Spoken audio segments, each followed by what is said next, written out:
அனைவருக்கும் வணக்கம். திருநெல்வேலி மாவட்ட சட்டமன்ற தொகுதிகளோட கருத்து கணிப்பு முடிவுகளை தான் பார்க்க இருக்கிறோம். திருநெல்வேலி மாவட்டம் 5 சட்டமன்ற தொகுதிகளை கொண்ட ஒரு மாவட்டம். ரொம்ப நாளைக்கு முன்னாடி பல வருடங்களுக்கு இந்த மாவட்டம் ஒரு பெரிய மாவட்டமா இருந்துச்சு. ஆனா 2019 அப்ப இந்த மாவட்டத்தில இருந்து தென்காசியை தனியா பிரிச்சாங்க. அதுக்கப்புறம் ஒரு மத்திய அளவு சிறிய மாவட்டமா மாறிடுச்சு. திருநெல்வேலியை பொறுத்த வரைக்கும் சோஷியல் இஷ்யூஸா இருக்கட்டும், கீ ஃபேக்டர்ஸ் நிறைய இருக்கு. ஜாதிய சார்ந்த பிரச்சனைகள், அதுக்கப்புறம் சமயம் சார்ந்த பிரச்சனைகள், ஜாதிய வன்கொடுமைகள், இந்த மாதிரியான எல்லா இஷ்யூஸுமே தேர்தலில் கண்டிப்பா ரெஃப்ளெக்ட் ஆகும். திருநெல்வேலியை பொறுத்த வரைக்கும் ஒரு விஷயத்த நான் முன்னாடியே சொல்லிடுறேன். இந்த மாவட்டத்தை பொறுத்த வரைக்கும் ஒவ்வொரு நாளும் அந்த டிசைடிங் ஃபேக்டர்ஸ் மாறிட்டே இருக்கும். ஜாதி நிச்சயமா டிட்டர்மைன் பண்ணும், சமயம் டிட்டர்மைன் பண்ணும். சமயம் அப்படின்றது மதம். அதுக்கப்புறம் என்ன நிறைய விஷயங்கள் இருக்கு. கீ இஷ்யூஸ், சோஷியல் கீ இஷ்யூஸ்ன்னு சொல்லுவாங்க. ஸோ இது எல்லாமே இந்த மாவட்டத்தில் அஃபெக்ட் பண்ணுது. அதனால க்ளோஸ் எலெக்ஷன்ல ஒவ்வொரு நாளுமே இங்க டிசைடிங் ஃபேக்டர்ஸ் மாறிட்டே இருக்கும். பிரச்சனைகளை வச்சு வாக்களிக்கிற முறை இருக்கு, ஜாதி அடிப்படையிலான ஓட்டிங் பேட்டர்ன் இருக்கு, மதம் சார்ந்த ஓட்டிங் பேட்டர்னும் இருக்கு. ஸோ இது எல்லாத்தையுமே உடைச்சு ஒரு கட்சி இங்க வெற்றி பெறுவது என்பது மிக மிக சவாலான ஒரு விஷயம். அதனாலதான் திராவிட கட்சிகளை பொறுத்த வரைக்கும் இந்த மாவட்டத்துல நிறைய டாக்டிக்ஸை யூஸ் பண்ணுவாங்க. அது எல்லாத்தையும் நான் இங்க ஓப்பனா சொல்ல முடியாது. ஸோ அந்த மாதிரியான கன்சால்டேஷன் எல்லாம் பண்ணி தான் அவங்க இங்க வெற்றி பெற்றிருக்காங்க. ஸோ தமிழ்நாட்டை பொறுத்த அளவுல பல மாவட்டங்கள் பல விதமான ஓட்டிங் பேட்டர்னை ஃபாலோ பண்ணுது. ஆனா இந்த திருநெல்வேலி, தென்காசி, விருதுநகர் மாதிரியான மாவட்டங்கள் ஒரு குறிப்பிட்ட சோஷியல் கீ இஷ்யூஸ்னால திடீர்னு டிட்டர்மைன் மாறுற அந்த டிசைடிங் ஃபேக்டரை மாறுற அளவுக்கு ஒரு ஓட்டிங் பேட்டர்னை கொண்டு இருக்கிற ஒரு மாவட்டமாவே இருக்கு. சரி, ஓகே. இந்த திருநெல்வேலி மாவட்டத்துல வருகின்ற சட்டமன்ற தொகுதிகள் என்னென்ன அப்படின்னு பார்க்கும்போது அம்பாசமுத்திரம், பாளையங்கோட்டை, ராதாபுரம், நாங்குநேரி, திருநெல்வேலி. ஸோ இதுதான் இந்த திருநெல்வேலி மாவட்டத்தில் அமைஞ்சிருக்கிற சட்டமன்ற தொகுதிகள்.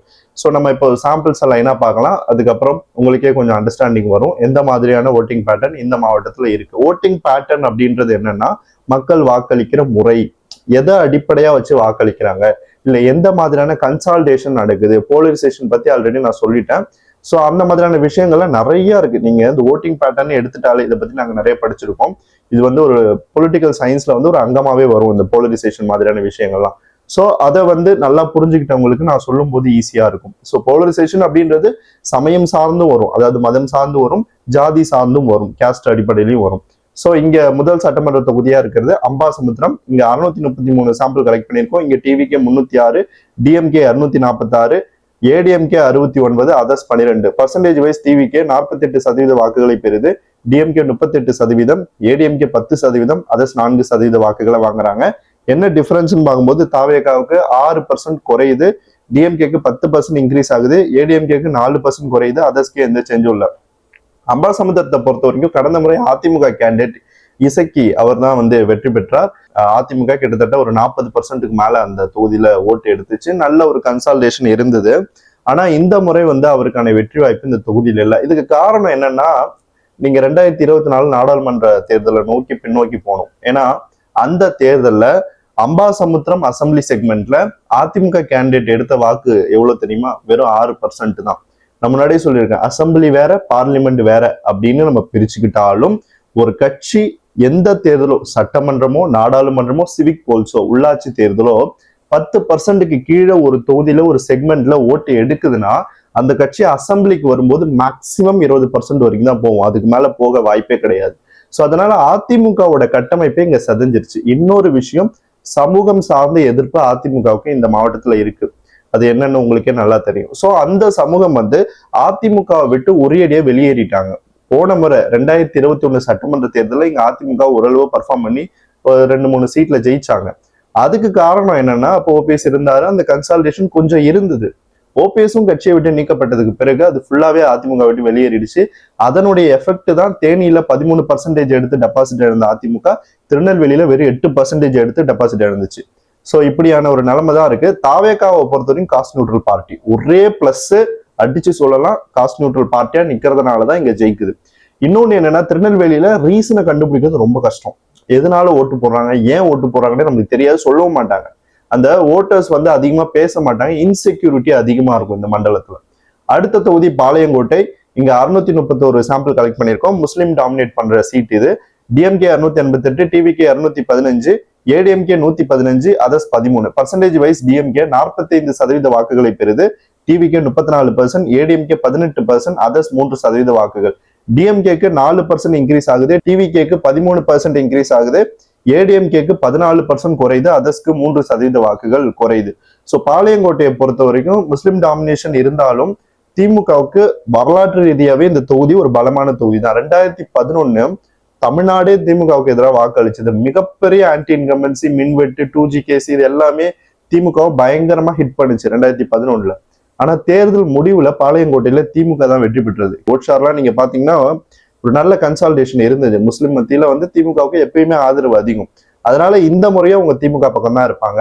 பெரும்பாலும் அந்த முஸ்லிம் ஓட்டு வங்கியில 70% வரைக்கும் திமுக எடுத்துரும் இந்த தேர்தலில் ஆல் ஓவர் தமிழ்நாடு. இந்த தொகுதியிலேயும் அதே மாதிரியான ஒரு பேட்டர்ன் தான் இருக்கு. இங்க வந்து திமுக யார் நின்னாலும் வெற்றி பெறுவாங்க அப்படின்ற ஒரு சிச்சுவேஷன் தான் இருக்கு. காங்கிரஸ் நின்னாலும் வெற்றி பெறும், திமுக கூட்டணியில யார் நின்னாலும் ஜெயிப்பாங்க, அவ்வளவுதான் இங்க விஷயமே. சோ பாளையங்கோட்டையில தாவேகா ஓரளவுக்கு 34% எடுத்து ஏறி வர்றதுக்கு காரணம் ஹிந்து கன்சால்டேஷனும் தாவேகாவுக்கு வருது, கிறிஸ்டியன்ஸ் ஓட்டு இருக்கு. அதுக்கப்புறம் முஸ்லீம்ல யங்ஸ்டர்ஸ் அண்ட் ஃபீமேலோட ஓட்டு எடுத்து தான் இந்த இடத்துக்கு வருது. என்றாலும் திமுக இங்க ஜெயிக்கும் அப்படின்றதான் நான் உறுதியான ஒரு விஷயமா சொல்றேன். நிச்சயமா திமுக பாளையங்கோட்டையில ஜெயிச்சிடும். அடுத்த தொகுதி ராதாபுரம். இங்க மொத்தம் 676 சாம்பிள் கலெக்ட் பண்ணியிருக்கோம். இங்க TVK 301, DMK 261, ADMK 78, others 36. Percentage wise TVK 45%, DMK 37%, ADMK 11%, others 7% வாக்குகள். டிவிகேக்கு 1% இன்க்ரீஸ் ஆகுது, டிஎம்கேக்கு 18% இன்க்ரீஸ் ஆகுது, ஏடிஎம்கேக்கு 19% குறையுது, அதர்ஸ்கே எந்த சேஞ்சும் இல்லை. ராதாபுரத்துல அதிமுகவுக்கு ஹோப்பே கிடையாது. ஏன்னா இங்க ராதாபுரத்துல டாமினேட் பண்றது ஒரு பர்டிகுலர் கேஸ்ட். அந்த கேஸ்ட் மத்தியில நாம் தமிழருக்கு கொஞ்சம் ஆதரவு இருக்கு. அதனாலதான் நீங்க அதர்ஸ் இங்க பாத்தீங்கன்னா 36 ஓட்டோட 7% எடுக்கிறாங்க. தமிழ்நாட்டிலே இந்த தொகுதியில் தான் கொஞ்சம் அதர்ஸ் அதிகமா வராங்க. அதுக்கு காரணமே என்னன்னா இந்த 7% கிட்டத்தட்ட 6% மேல நாம் தமிழருக்கு சப்போர்ட் இருக்கு. இதை வந்து நம்ம ஃபர்ஸ்ட் ரவுண்ட் சர்வேல சொல்லும் போது ஒரு டிஃப்ரெண்டான ஒரு ஓட்டிங் பேட்டர்னா இது வரப்போகுது அப்படின்றத நான் சொல்லியிருந்தேன். இப்போவும் அதே மாதிரிதான் இருக்கு. அதர்ஸ்னால இங்க அதிமுக பலவீனப்படுது. அதிமுகவுக்கு கம்யூனிட்டி சார்ந்த சப்போர்ட்டும் கிடையாது, மதம் சார்ந்த சப்போர்ட்டும் கிடையாது. ஸோ இது ரெண்டுமே இல்லாத போது இந்த இடத்துல கடுமையான பின்னடைவை சந்திச்சு டெபாசிட் எழுந்துரும். பார்லிமெண்ட்ல நீங்க பாத்தீங்கன்னா ராதாபுரத்துல அதிமுக ரொம்ப கம்மியா நாம் தமிழரை விட கீழே போச்சு. ஸோ அதனால இங்க கன்சால்டேஷன் அதிமுக கிடையாது. ஸோ அதிமுகவுக்கு போன ரவுண்ட் 1 சர்வேல வாக்களிச்ச வாக்காளர்கள் கூட இப்ப கொஞ்சம் ரிவர்ஸ் ஆகுறாங்க, திமுக சைடு தான் போறாங்க. தாவேகா எதிர்ப்புல திமுகவை தோக்கடிக்கணும் அப்படின்ற மாதிரியான ஒரு 2 பேட்டர்ன் இருக்கு. ஒன்னு தாவேகாவை தோக்கடிக்கணும், இன்னொன்னு திமுக தோக்கடிக்கணும். அதுல கொஞ்சம் ஓட்டர்ஸ் அதர்ஸ்க்கு போறதுக்கான வாய்ப்பு இருக்கு. அது வந்து ரீடைன் ஆனாலும் போகிறதுக்கு வாய்ப்பு இருக்கு. அடுத்த ரவுண்ட் சர்வேல சொல்றேன். இன்னொன்னு, திமுகவை தோக்கடிக்குமா அப்ப தாவேகாவுக்கு நான் ஓட்டு போடுறேன், அந்த 1% தாவேகாவுக்கு போகுது. இல்ல நான் தாவேகாவை தோக்கடிக்கணும் அப்படின்னா எதிரணியில இருக்கிறது திமுக தான், அதிமுக ஜெயிக்க வாய்ப்பு இல்லை, அதனால நான் திமுகவுக்கே போறேன் அப்படின்னு சொல்லிட்டு 18% போகுது. எப்படி இருந்தாலும் அது தாவேகா எதிர்ப்பு வாக்கு தான். திமுகவோட ஓட்டும் சரி, அதிமுகவோட ஓட்டும் சரி, ரெண்டுமே தாவேகா எதிர்ப்பு வாக்கு தான். சோ அந்த வாக்கு இந்த 2 கட்சிகளுக்கு இடையில பரிமாறிக்கப்படும். சோ விக்கிரவாண்டி கூட இதுக்கு ஒரு எக்ஸாம்பிளா நான் சொல்றேன். அடுத்த தொகுதி நாங்குநேரி சட்டமன்ற தொகுதி. இந்த தொகுதி பேரை கேட்டாலே உங்களுக்கு தெரியும், பல கொலைகள், பாலியல் வன்கொடுமைகள், இந்த மாதிரியான பல விஷயங்கள் இங்க நடந்திருக்கு. இது வந்து ரொம்பவே ஒரு சென்சிட்டிவான ஒரு சட்டமன்ற தொகுதியா தான் இருக்கு. இங்க வந்து கடந்த முறை காங்கிரஸ் கட்சி போட்டிட்டு வெற்றி பெற்றது ரூபி மனோகரன் எம்எல்ஏவா தேர்ந்தெடுக்கப்பட்டாரு. இங்க 671 சாம்பிள் கலெக்ட் பண்ணியிருக்கோம். TVK 688, DMK 285, ADMK 81, others 17. இன்னொரு முக்கியமான விஷயம், திருநெல்வேலி மாவட்டத்துல இந்த சாம்பிள்ஸ் கலெக்ட் பண்ணப்பட்டது எப்பன்னா ஒரு வாரத்துக்கு முன்னாடி தான் கலெக்ட் பண்ணப்பட்டது. அதனால அந்த டிவர்ஸ் இஷ்யூ இது எல்லாமே ரெஃப்ளெக்ட் ஆகல. பாத்தீங்களா, தாவேகா ஹோல்டு பண்ணுது ஓட் ஷேர். அதுதான் நான் முன்னாடி சொல்லியிருந்தேன். எலக்டோரல் இஷ்யூல வந்து அது வராது. ஏன்னா தமிழ்நாட்டுல இதுக்கு முன்னாடி இருந்த எல்லா பொலிட்டீஷியனுக்கும் விஜய் அவர்களுக்கு இருந்த நிறைய மைனஸ் பாயிண்ட் அவங்களுக்கு இருந்திருக்கு. பட் அவங்க எல்லாரும் தேர்தல்களில் வெற்றி பெற்றிருக்காங்க, சக்சஸ்ஃபுல்லா இருந்திருக்காங்க. பார்ட்டி அடுத்தடுத்து ஆட்சிக்கு வந்திருக்கு, எதிர்கட்சியாகவும் ஆயிருக்கு. அதனாலதான் சொன்னேன். இங்க டிவிக்கே 43%, டிஎம்கே 42%, ஏடிஎம்கே 12%, அதர்ஸ் 3% வாக்குகளை வாங்குறாங்க. டிவிகேக்கு 15% இன்க்ரீஸ் ஆகுது, டிஎம்கேக்கு 9% இன்க்ரீஸ் ஆகுது, ஏடிஎம்கேக்கு 3% குறையுது, அதர்ஸ்க்கு 21% வாக்குகள் குறையுது. இதுல வந்து உங்களுக்கு ஒரு அதிர்ச்சி இருக்கலாம், 21% எப்படி அதர்ஸ்க்கு குறையுதுன்னு. இது நாம் தமிழரோட ஓட்டு. நாம் தமிழர் கடந்த முறை ஒரு 20% கிட்ட வாங்கி ஒரு 3வது பெரிய கட்சியா இந்த இடத்துக்குள்ள வந்துச்சு நாங்குநேரியில். ஆனா இப்போ செகண்ட் ரவுண்ட் சர்வேல பார்க்கும்போது அது கீழே போயிடுச்சு. ஸோ அந்த கட்சிக்கான ட்ராக்ஷன் குறைஞ்சிருச்சு அப்படின்னு தான் பாக்குறேன். அந்த பார்ட்டியோட லீடரோட ஆக்டிவிட்டிஸ் மேபி ஓட்டர்ஸ் மத்தியில ஒரு சலனத்தை ஏற்படுத்திருக்கலாம். 2வது, கட்சிக்கான வெற்றி வாய்ப்பே இல்லைன்னு சொல்லிட்டு அந்த ஓட்டர்ஸ் வந்து ரிவர்ஸ் ஆயிருக்கலாம். ஸோ பெரும்பாலும் நாம் தமிழரோட வாக்குகள் வந்து தாவேகாவை நோக்கி போகுது செகண்ட் ரவுண்ட் சர்வேல. ஸோ நாம் தமிழர் ஒரு டெபாசிட் வாங்குற கட்சியா நாங்குநேரியில ஏறி வரும்னு நான் நினைச்சேன் ஃபர்ஸ்ட் ரவுண்ட் சர்வேல. ஆனா இப்போ நம்மளுக்கு சொன்னவங்க ரிப்போர்ட்ஸ் இந்த சர்வே கொடுத்த எல்லாருமே என்ன சொல்றாங்கன்னா, இல்ல பெருசா ஓட்டு இல்லை, எல்லாமே ரிவர்ஸ் ஆயிடுச்சு, கட்சி ஜெயிக்காது, நாம் தமிழர் ஜெயிக்காதுன்றதை விட அந்த ஓட் ஷேரே வாங்காது அப்படின்னு தான் சொல்றாங்க. 20% கூட வராதுன்றாங்க. அதனால இந்த நாங்குநேரியை பொறுத்த வரைக்கும் தாவேகாவோட பெர்ஃபார்மன்ஸ் வந்து கொஞ்சம் அதிகமாகுது. ஆனா நாங்குநேரியில இன்னொரு விஷயம், ஃபர்ஸ்ட் ரவுண்ட் சர்வேல இது திமுக லீட் பண்ண தொகுதி. இப்போ இங்க தாவேகா 1% லீட்ல வருது. இது இழுபறி தொகுதி தான். ஆனா வெறுமனே ஒரு இழுபறி தொகுதி அப்படின்னு சொல்லிட்டு இதை ஒதுக்கி வச்சிட முடியாது. இதுக்குள்ள இருக்கிற கன்சால்டேஷன் நம்ம உடைச்சுதான் பேசணும். ஸோ இங்க கம்யூனிட்டி கன்சால்டேஷன் கண்டிப்பா வரும். பிற ஜாதி எதிர்ப்புல ஒரு ஜாதி வந்து கன்சால்டேட் ஆகலாம், மதம் சார்ந்த போலரைசேஷன் வரலாம். ஆனா என்னால அது ஓப்பனா சொல்ல முடியாது. கரெக்டா இந்த விஷயம் தான் அப்படின்னு என்னால சொல்ல முடியாது. ஏன்னா ஒரு நாளும் திருநெல்வேலி தென்காசி மாவட்டத்துல அந்த விஷயங்கள் மாறிக்கிட்டே இருக்கும். அதனால அது நம்ம இதனாலதான் நடக்குது அதனாலதான் நடக்குது அப்படின்னு நம்ம உறுதியா சொல்ல முடியாது. பட் ஒரு கன்சால்டேஷன் கண்டிப்பா தாவேகாவுக்கு இருக்கு. ஷெட்யூல் காஸ்ட் மத்தியில தாவேகாவுக்கு பெரிய ஆதரவு இருக்கு. தேவர் கம்யூனிட்டி மத்தியிலயும் ஆதரவு இருக்கு. மீதி இருக்கிற எல்லாருமே மற்ற கட்சிகள் பின்னாடி இருக்காங்க. அது ஸ்பெசிபிக்கா நான் சொல்ல விரும்பல. சோ இங்க நம்ம பார்த்தாலே தெரியுது, அதிமுக 12% எடுக்குது, 3% குறையுது. அதுவும் தாவேகாவுக்கு தான் அந்த ஓட் ஷேர் போயிருக்கு. சோ இப்படிப்பட்ட கன்சால்டேஷன் தான் இந்த நாங்குநேரி சட்டமன்ற தொகுதியில இருக்கு. அடுத்த தொகுதி திருநெல்வேலி, கடைசி தொகுதி. இந்த மாவட்டத்தோட பேரையே தாங்கி நிக்கிற தொகுதி. இங்க 493 சாம்பிள் கலெக்ட் பண்ணியிருக்கோம். இதுல ADMK 206, TVK 191, DMK 81, others 15. Percentage wise ADMK 41% எடுக்குது.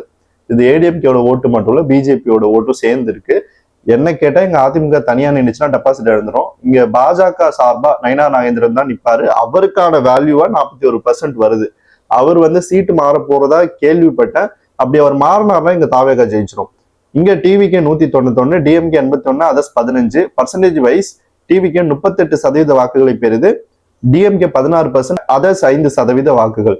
இது வரைக்கும் நம்ம பார்த்த எல்லா சட்டமன்ற தொகுதிகள்லயுமே திமுக 2வது இடம் வந்துச்சு, இல்ல ஃபர்ஸ்ட் இடம் வந்துச்சு, அப்படிதான் இருந்துச்சு. ஒரு கன்சிஸ்டன்டா ஒரு நல்ல ஓட் ஷேர் 30+ மெயின்டைன் பண்ணுச்சு. இங்க மட்டும்தான் திமுக 16% எடுத்து டெபாசிட் எடுக்குது. அதற்கு காரணம் என்னன்னா, நயனா நாகேந்திரனுக்கான அந்த ஸ்டார் வேல்யூ இருக்கு. அதாவது பொலிட்டிக்கல்ல ஒரு கம்யூனிட்டி சார்ந்த லீடராகவும் அவர் பார்க்கப்படுறாரு, பொதுத்தள லீடராகவும் இருக்காரு. ஸோ அதனால அவருக்கான ஃபேஸ் வேல்யூக்காக தான் அந்த ஓட்டிங் வருது. இங்க வந்து அதிமுக சார்பா வேற யாராவது நின்னாலும், இல்ல இங்க வந்து பிஜேபி சார்பா வேற யாராவது நின்னாலும் வெற்றி பெற மாட்டாங்க. அவர் நின்னா வெற்றி பெறுவார். அப்படி அவர் நிக்கிறத இங்க தாவேகா ஜெயிச்சிடும். திமுகவோட ஓட்டுகள் வந்து பெரும்பாலும் தாவேகாவை நோக்கி போகுது. நயனா நாகேந்திரனுக்கு எதிர்ப்பு இருக்கு, சட்டமன்ற தொகுதியில இருக்கு.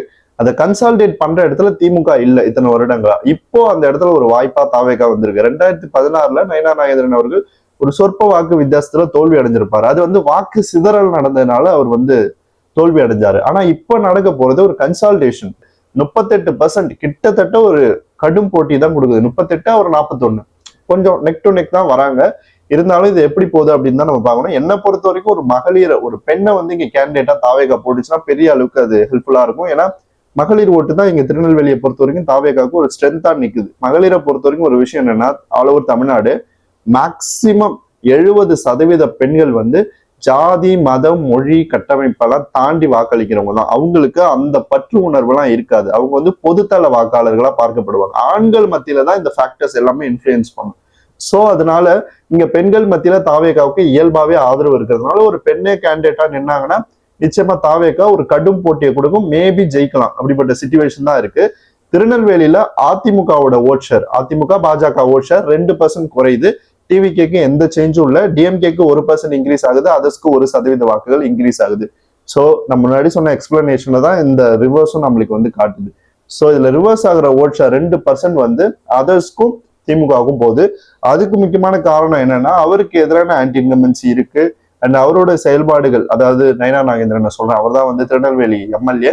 ஸோ அவருக்கு எதிரான ஆன்டி இன்கம்பன்சியை வந்து தாவேகா கேப்சர் பண்ணிடுச்சு ஃபர்ஸ்ட் ரவுண்ட் சர்வேல. இதுக்கு மேல கேப்சர் பண்ண எதுவுமே கிடையாது. கேண்டிடேட்டை போட்டு பிரச்சாரம் பண்ணாதான் வாக்கு எடுக்க முடியும்.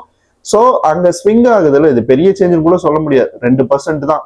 அது வந்து இந்த ரெண்டு கட்சிகளுக்கும், திமுகவுக்கும் போகுது அண்ட் அதர்ஸ்க்கும் போகுது. ஸோ இப்படி மாறி மாறி போயிட்டு இருக்கு. இது ஃபிளிப் ஆயிட்டு தான் இருக்கும். மேபி 1% அவருக்கு திரும்பி கூட வரலாம். ஸோ நம்ம பொறுத்து இருந்து தான் பார்க்கணும். இன்னும் அவர் திருநெல்வேலியில எந்த ஒர்க்கும் ஸ்டார்ட் பண்ணல, அதனாலதான் அவர் அங்க நிப்பாரா இல்லையா அப்படின்ற சந்தேகம் எல்லாருக்கும் வருது. ஓகே, திருநெல்வேலி மாவட்டத்துல வருகின்ற 5 சட்டமன்ற தொகுதிகள்ல தமிழக வெற்றி கழகம் 3 தொகுதிகள்ல முன்னிலை வகிக்குது. ஒரு தொகுதியில ஸ்லைட் எட்ஜ்ல இருக்கு. அதாவது 3ல ஒரு தொகுதியில ஸ்லைட் எட்ஜ் இருக்கு, அதுதான் நாங்குநேரி. டிஎம்கே ஒரு தொகுதியில லீடிங்ல இருக்கு, ஏடிஎம்கே ஒரு தொகுதியில லீடிங்ல இருக்கு, அதர் 0. பர்சன்டேஜ் வைஸ் டிவிகே 41% வாக்குகளை பெறுது, டிஎம்கே 35% வாக்குகளை பெறுது, ஏடிஎம்கே 18% வாக்குகளை பெறுது, அதர்ஸ் 6%. டிவிகேக்கு 4% இன்க்ரீஸ் ஆகியிருக்கு, டிஎம்கேக்கு 8% இன்க்ரீஸ் ஆகியிருக்கு, ஏடிஎம்கேக்கு 8% குறைஞ்சிருக்கு, அதர்ஸ்க்கு 4% வாக்குகள் குறைஞ்சிருக்கு. டிவிகேக்கு ஒரு சீட் இன்க்ரீஸ் ஆகியிருக்கு. நாங்குநேரி ஸ்லைட் எட்ஜ், அது எப்படி வேணா போலாம், பொறுத்திருந்து பார்ப்போம் அதை பத்தி.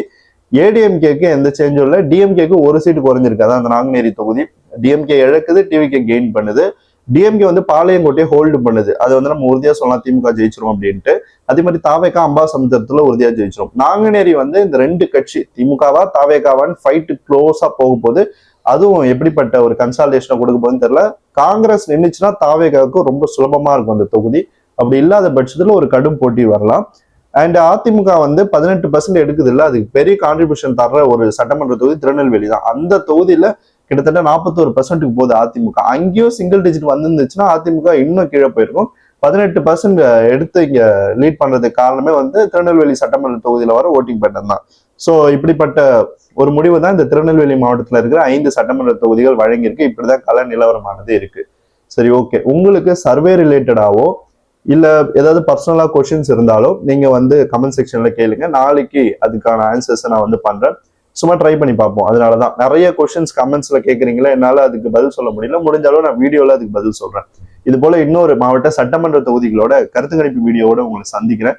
நன்றி.